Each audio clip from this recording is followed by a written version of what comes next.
আসসালামু আলাইকুম। বাংলাদেশ বেতার, গোপালগঞ্জ। খবর পড়ছি নূপুর গোলদার।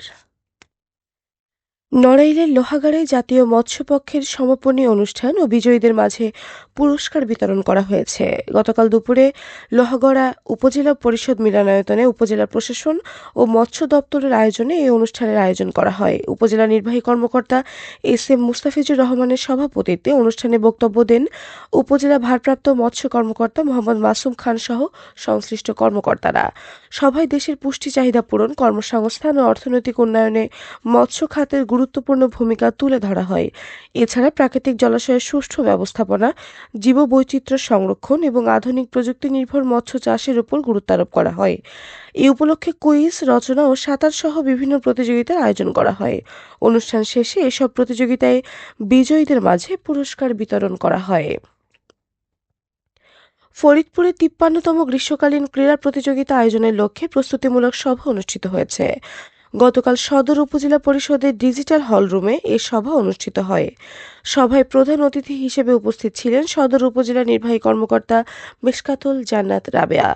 উপজেলা মাধ্যমিক শিক্ষা কর্মকর্তা ইকবাল হাসনানের সভাপতিত্বে এতে উপজেলার বিভিন্ন শিক্ষা প্রতিষ্ঠানের প্রধান শিক্ষক ও ক্রীড়া শিক্ষকরা অংশ নেন। প্রতিযোগিতা সুষ্ঠু ও সুন্দরভাবে সম্পন্ন করতে বিভিন্ন বিষয় নিয়ে আলোচনা করা হয়।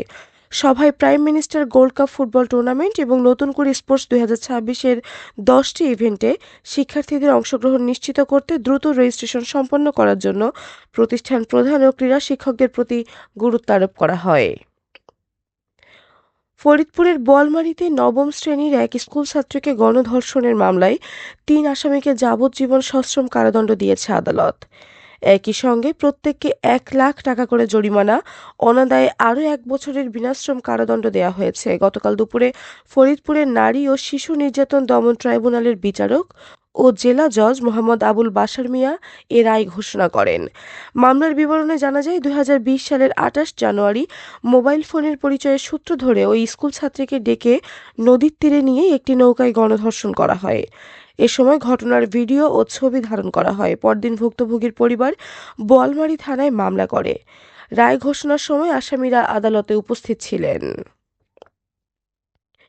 গোপালগঞ্জে মাদক বিরোধী অভিযানে ৫০ পিস ইয়াবা সহ ইয়াসিন মোল্লা নামে এক মাদক ব্যবসায়ীকে গ্রেফতার করেছে মাদকদ্রব্য নিয়ন্ত্রণ অধিদপ্তর।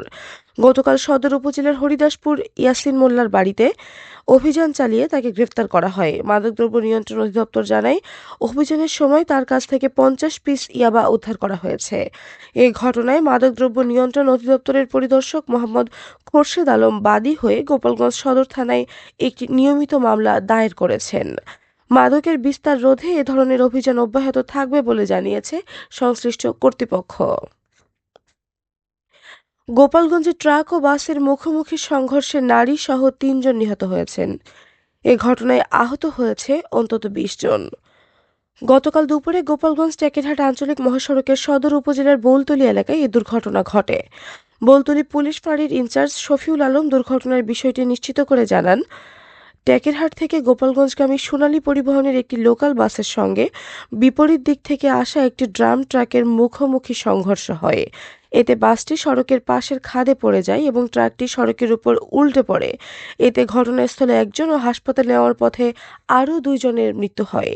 খবর পেয়ে ফায়ার সার্ভিস ও পুলিশ স্থানীয়দের সহায়তায় নিহত ও আহতদের উদ্ধার করে গোপালগঞ্জ মেডিকেল কলেজ হাসপাতাল এবং ২৫০ শয্যা বিশিষ্ট জেনারেল হাসপাতালে পাঠায়। এদিকে ফরিদপুরের ভাঙ্গায় মোটরসাইকেল নিয়ন্ত্রণ হারিয়ে নাফিস শেখ নামের এক শিক্ষার্থী নিহত হয়েছে। এ ঘটনায় আহত হয়েছে আরও একজন। গতকাল ভাঙ্গা হাইওয়ে এক্সপ্রেসওয়ের গোলচত্বর এলাকায় এই দুর্ঘটনা ঘটে। পুলিশ জানায়, নাফিস ও সুমন ২ বন্ধু এক্সপ্রেসওয়েতে ঘুরতে বের হয়েছিল। মোটরসাইকেলটি দ্রুত গতিতে চালানোর ফলে নিয়ন্ত্রণ হারিয়ে রেলিংয়ের সঙ্গে ধাক্কা খায়। এতে ২ জনই গুরুতর আহত হয়। খবর পেয়ে পুলিশ ঘটনাস্থলে গিয়ে তাদেরকে উদ্ধার করে হাসপাতালে নিয়ে গেলে কর্তব্যরত চিকিৎসক নাফিসকে মৃত ঘোষণা করেন। গুরুতর আহত সুমনকে উন্নত চিকিৎসার জন্য ফরিদপুর মেডিকেল কলেজ হাসপাতালে পাঠানো হয়েছে, তবে তার অবস্থা আশঙ্কাজনক। এ ঘটনায় পরবর্তী আইনগত ব্যবস্থা প্রক্রিয়াধীন রয়েছে বলে জানিয়েছে পুলিশ। সবশেষে আবহাওয়া।